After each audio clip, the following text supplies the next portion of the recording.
Juan 17:4, dice el Señor orando al Padre: yo te he glorificado en la tierra, he acabado la obra que me diste que hiciese. Él está a punto de morir, dice: yo he acabado la obra. Tú me diste una obra, tú hiciste un plan de salvación. El hombre se rebeló contra Dios en su incredulidad, pero Dios tomó la determinación de no dejarlo en esa condición, aunque eso le costara la muerte de su hijo. Y lo que Jesús está pidiendo en esta oración, por eso les decía al principio que la oración es un misterio, y más la oración de Dios el Hijo con Dios el Padre. Porque Jesús le está pidiendo a Dios en oración: Señor, cumple tu propósito. Tú me enviaste con un propósito de salvación. Y yo sé, Señor, que ese propósito me llevará a la cruz. Yo sé, Señor, que ese propósito producirá que en unas pocas horas yo voy a ser arrestado, yo voy a ser escupido, yo voy a ser golpeado, vilipendiado, coronado con una corona de espinas. Yo voy a sufrir el martirio de la cruz, pero Señor, mi petición es: cumple tu voluntad. Cumple tu voluntad, aunque yo sufra por eso. Versículo 5. Ahora pues, Padre, glorifícame tú al lado tuyo después de la cruz, después de la resurrección y su ascensión a los cielos. Glorifícame tú al lado tuyo con aquella gloria que tuve contigo antes de que el mundo fuese. Hay dos cosas evidentes en este versículo. La primera es que Jesús no comenzó su existencia cuando nació de la Virgen María en la aldea de Belén, porque Él está hablando de algo que Él tenía antes de la fundación del mundo, junto con el Padre. Pero en segundo lugar, Él es el eterno Hijo de Dios, lleno de gloria, lleno de majestad. Pero lo segundo que este texto nos enseña es que algo sucedió con esa gloria de Jesús al hacerse hombre, porque Él le está pidiendo al Padre que le glorifique de nuevo con aquella gloria que tuvo junto a Él antes de que el mundo fuese. Eso no significa que Jesús dejara de ser Dios cuando se hizo hombre, pero la naturaleza humana de Jesús fue como un velo que ocultó temporalmente el brillo de su gloria. O sea, el Dios de gloria, el que hizo todas las galaxias, el Todopoderoso, se hizo hombre. Y si tú hubieras estado en Jerusalén en los días de Jesús y hubieras visto a Jesús con los discípulos, tú no hubieras distinguido quién es Él, porque Jesús se hizo hombre común y corriente. Él ocultó el brillo de su gloria con el velo de su humanidad. El himno de Wesley: gloria al verbo encarnado en humanidad velado. Gloria al verbo encarnado en humanidad velado. ¿Ustedes recuerdan lo que sucedió en el monte de la transfiguración en Mateo 17? Que dice que el Señor Jesucristo tomó a Pedro, a Juan y a Santiago y se fue a un monte alto y se transfiguró delante de ellos, y dice que resplandeció su rostro como el sol y sus vestidos se hicieron blancos como la luz. ¿Saben qué fue lo que ocurrió en ese momento? Que por unos minutos Jesús permitió que el velo de su humanidad no ocultara el brillo de su gloria, y Pedro casi se vuelve loco. Se puso a hablar disparate en el monte. Digo, eso no lo digo yo, no es una ofensa. La Biblia dice que él está hablando disparate. Porque, ver el brillo de la gloria de Jesús por un momentito fue demasiado para el apóstol Pedro. Y mis hermanos, esa fue la gloria que nuestro bendito Señor y Salvador Jesucristo estuvo dispuesto a dejar a un lado para venir a salvarnos. Él pudo haber venido al mundo como un rey glorioso, resplandeciente, lleno de pompa. Él pudo haber habitado en el palacio más asombroso que alguna vez algún ser humano haya visto jamás. Un palacio que el Taj Mahal no le quede ni por los tobillos. Pero por amor a ti y a mí, Él decidió nacer como hombre, y eso es mucho, en un pesebre maloliente, en el seno de una familia pobre, y por si todo eso fuera poco, dejarse tratar como un criminal y ser llevado a morir en una cruz para pagar por tus pecados y los míos.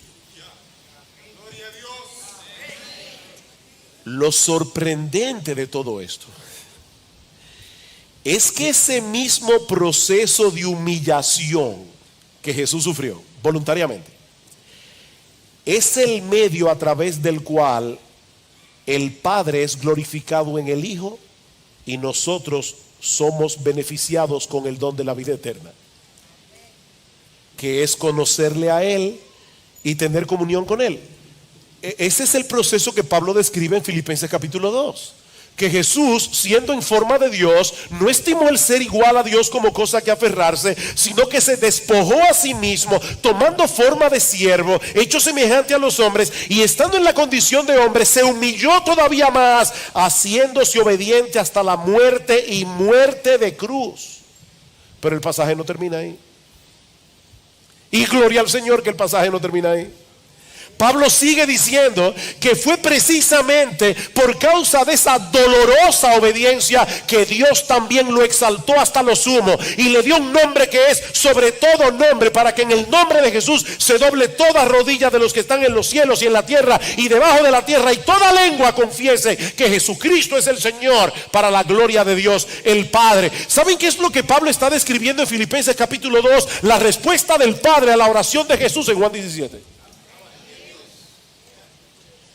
Glorifícame tú al lado tuyo con aquella gloria que tuve contigo. Dios lo exaltó hasta lo sumo.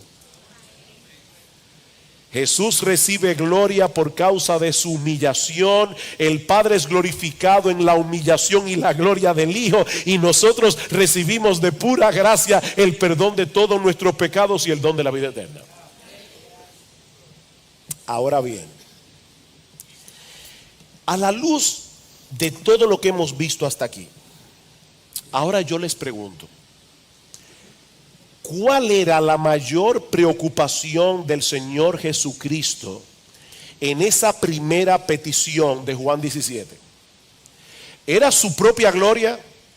¿Era la gloria del Padre? ¿O era nuestra salvación? ¿Cuál es la preocupación de Jesús? Porque algunos comentaristas le llaman a estos primeros 5 versículos: Jesús ora por sí mismo. Y yo creo que eso no es exactamente lo que está pasando aquí. ¿Cuál era la preocupación de Jesús? ¿Era su propia gloria? ¿Era la gloria del Padre? ¿O era nuestra salvación? Mis hermanos, si algo aprendemos de este pasaje es que no se trata de una cosa o la otra, sino más bien de una cosa por causa de la otra. Vean una vez más lo que dice el versículo 13 a partir de la mitad del versículo: yo hablo esto en el mundo, dice el Señor, para que tengan mi gozo cumplido en sí mismos. Yo hago, Padre, esta oración privada a ti, audiblemente, porque yo quiero que ellos la escuchen. Yo quiero que Juan la escriba inspirado por el Espíritu Santo. Yo quiero que mis hijos a través de toda la historia sepan que yo te pedí eso a ti, para que tengan mi gozo cumplido en sí mismos.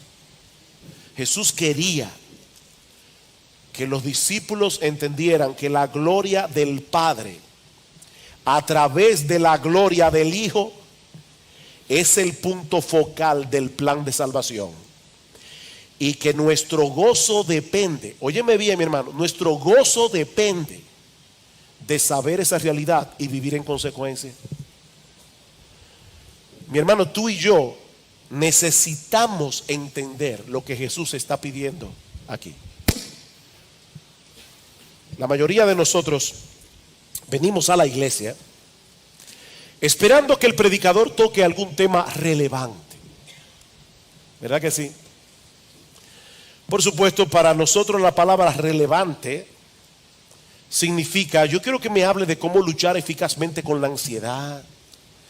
Yo quiero que me hable de cómo luchar con la ira.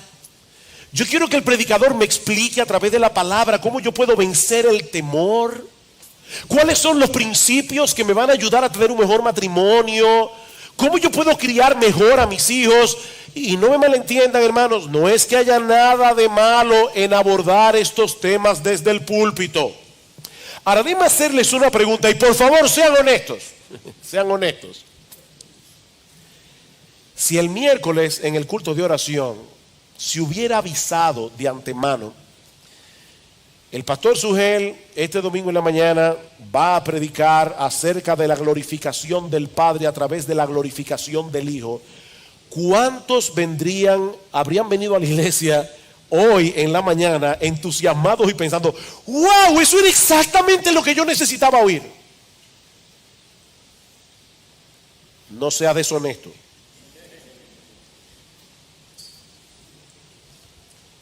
¿Saben qué, mis hermanos? Pocos temas pueden ser más relevantes que este para nuestra vida aquí y ahora. ¿Saben por qué hay tantas personas en el mundo sufriendo crisis de ansiedad y de temor, incluyendo a muchos que profesan ser cristianos? Porque esta es una generación subjetiva, sumamente individualista y altamente egocéntrica. Esa es la maldición de esta generación. Y cuando una persona está demasiado centrada en sí misma, pendiente de sus propios sentimientos y emociones, el temor y la ansiedad serán un resultado inevitable. Lo triste, mis hermanos, es que en muchas iglesias, probablemente sin quererlo, se está llevando a los cristianos a estar demasiado enfocados en ellos mismos. Honestamente me dio pena. Como pastor se lo digo, me dio pena que muchos de ustedes se perdieran la conferencia de la adoración. Nosotros necesitamos aprender a adorar a Dios, porque la tendencia de nuestro corazón es adorarnos a nosotros mismos. Y las iglesias, vuelvo y repito, sin quererlo, muchas veces están motivando a los cristianos a vivir centrados en ellos mismos. Desde los temas que se predican hasta los himnos que se cantan, casi todo gira en torno al hombre y su experiencia, en vez de girar en torno a Dios y su gloria. Decía Martin Lloyd-Jones, y eso hace unas décadas atrás, ya Lloyd-Jones murió en el 81. Estamos en el 2014, 2015. Decía Martin Lloyd-Jones que la mayor carencia en nuestra adoración y en la práctica de la fe cristiana es la falta de un sentimiento de asombro, un sentimiento de adoración y de alabanza. Estamos demasiado absortos en nuestro estado de ánimo, dice Lloyd-Jones, y por los beneficios que el evangelio puede reportarnos a corto plazo, en vez de preocuparnos más por entender mejor la esencia de ese evangelio y al Dios con el cual hemos sido reconciliados a través de la obra de Cristo. En palabras más sencillas, lo que estoy diciendo, mis hermanos, es que el cómo me hace sentir esto ha venido a ser mucho más importante a quién es ese Dios al cual yo adoro y en el cual confío. ¿Y saben lo que eso produce a la larga? Más egocentrismo, más subjetividad y más personas con problemas emocionales. Miren, mis hermanos y amigos que están aquí en esta mañana, nuestro ego es un eje demasiado débil para hacer girar toda nuestra vida en torno a él. ¿Oíste eso? Nuestro ego, nuestro yo, es un eje demasiado débil para que nuestra vida entera gire en torno a él. ¿Cuál es la solución? Escuchen una vez más lo que dice el doctor Martin Lloyd-Jones. En última instancia, la verdadera cura, y él era médico, de paso, doctor en medicina, y pastor, y teólogo. Dice el doctor Martin Lloyd-Jones, en última instancia, la verdadera cura para la mayor parte de nuestros males subjetivos es sentirnos tan extasiados ante la hermosura y la gloria de Cristo, que no nos quede tiempo para pensar en lo más mínimo en nosotros mismos. Esa es la cura. Piensen por un momento en la visión que tuvo Isaías en el capítulo 6. Yo sé que Bill Brandestein habló de ese pasaje el domingo pasado. Dice que en el año que murió el rey Usías, Isaías vio al Señor, una visión, sentado sobre un trono alto y sublime. Sus faldas llenaban el templo. Por encima de él había serafines. Y oía a Brandenstein decir el domingo pasado, no eran ángeles chovi como los que aparecen en las pinturas renacentistas. Esos angelitos gorditos, no, estos ángeles no eran chovi, eran terribles. Era la contemplación de algo como para que una gente se cayera muerto ahí. Serafines. Cada uno tenía 6 alas, con 2 cubrían su rostro, con 2 cubrían sus pies, con 2 volaban, y el uno al otro daba voces diciendo: Santo, Santo, Santo, Jehová de los ejércitos. Y otro grupo de serafines les respondía: toda la tierra está llena de su gloria. Y los quiciales de las puertas se estremecieron con la voz del que clamaba, la casa se llenó de humo. ¿Ustedes creen que después de esa experiencia Isaías estaba preocupado porque tenía unas cuantas libras de más?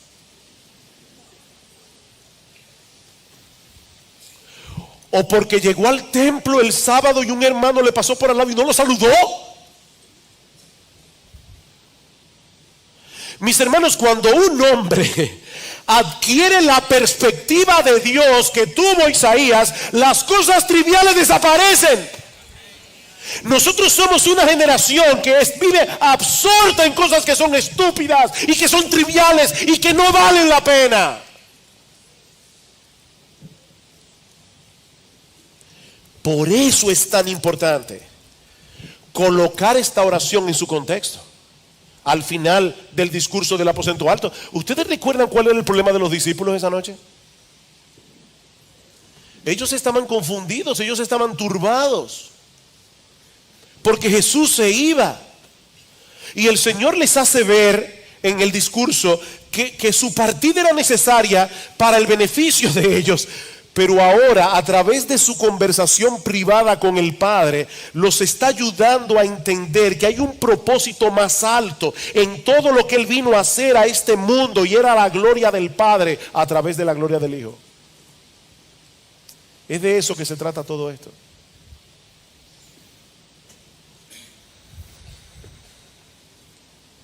Dice Francis Chan que nuestro Dios nunca ha tenido una crisis de identidad. Él sabe que Él es grande y que Él merece estar en el centro de nuestras vidas. Y cuando Él está en el centro, nosotros recibimos el beneficio. Déjenme compartirles algo muy personal. No estaba en el guión. Yo estoy sufriendo de sinusitis, mucha gente lo sabe aquí. Y a veces eso me hace la noche muy difícil. La otra noche no podía dormir. Fue una noche horrible, hace 2 noches atrás.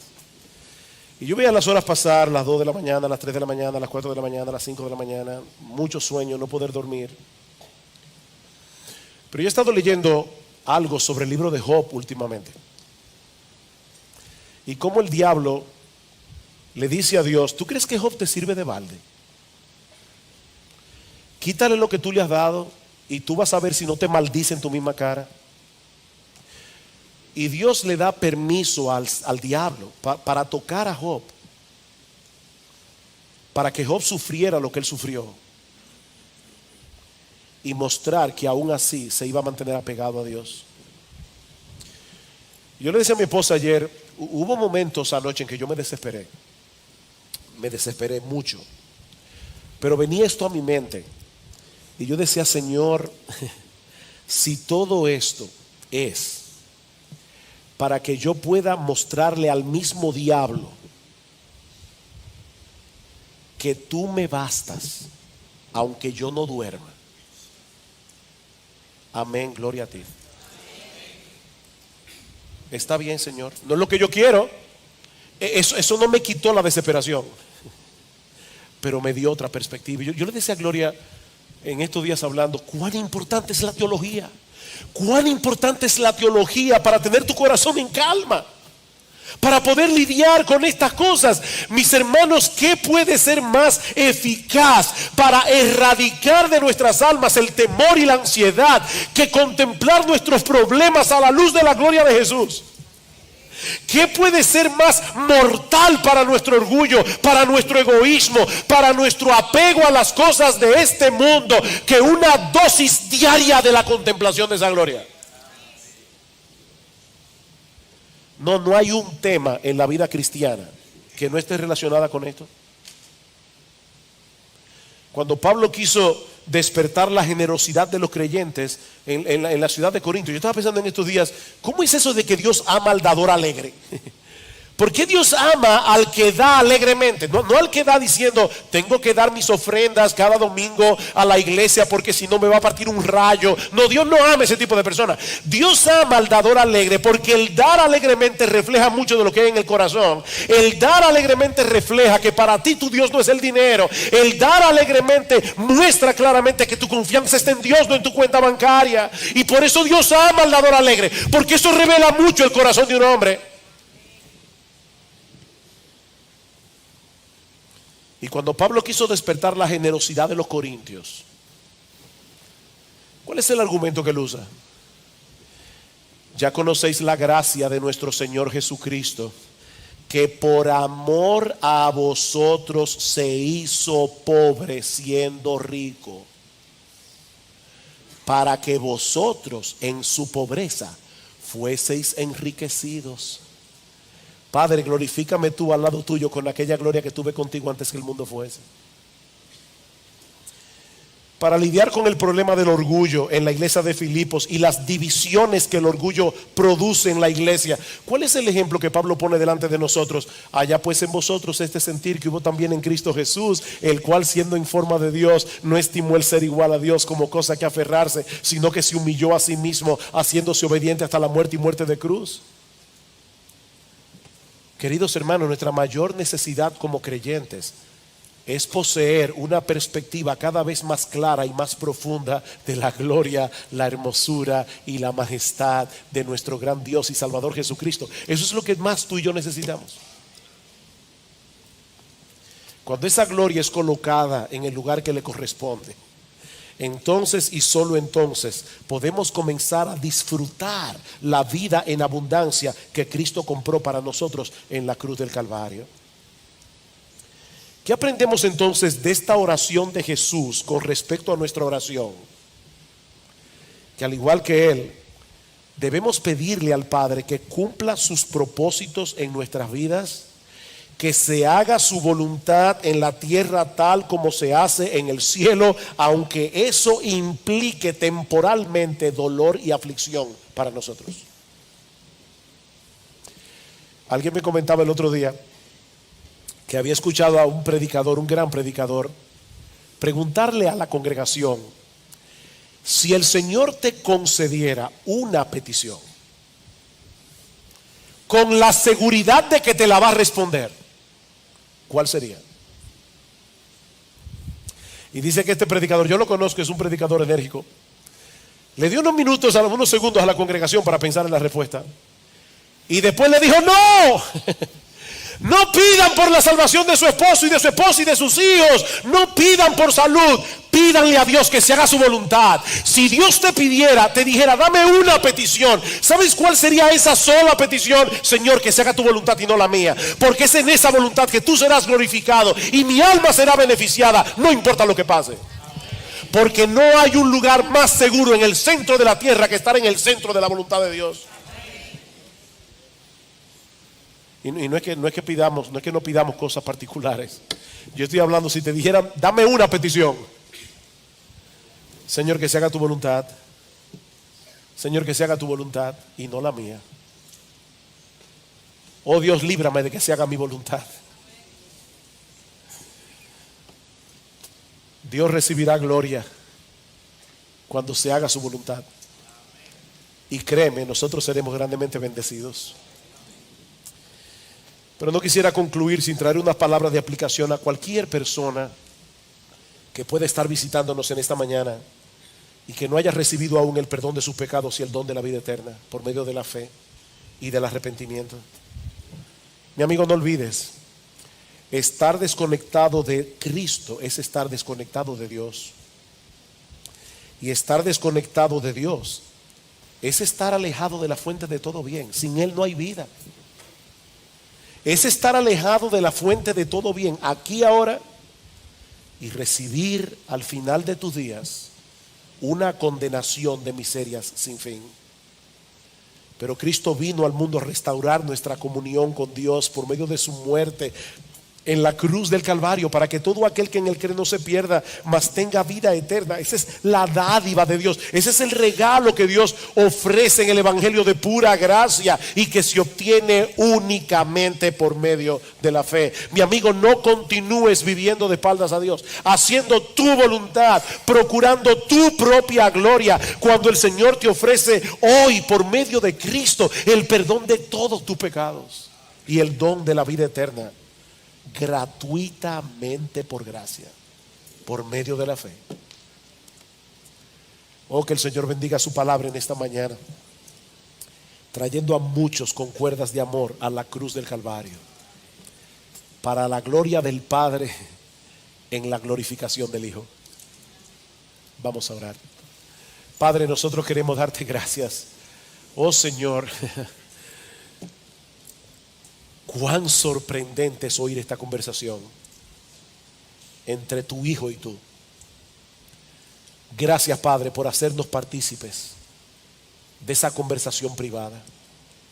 Gracias porque tu Espíritu Santo quiso que nosotros supiéramos lo que Jesús pidió esa noche antes de su crucifixión. Ayúdanos, Señor, a vivir para tu gloria.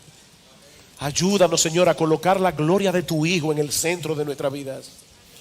Ayúdanos a cultivar esa preciosa relación que Cristo compró para nosotros contigo con el precio de su sangre. Alabado sea tu nombre, Señor. Qué gran Dios eres tú. Aplica tu palabra, Señor, en esta mañana, porque te lo pedimos en el nombre de Jesús.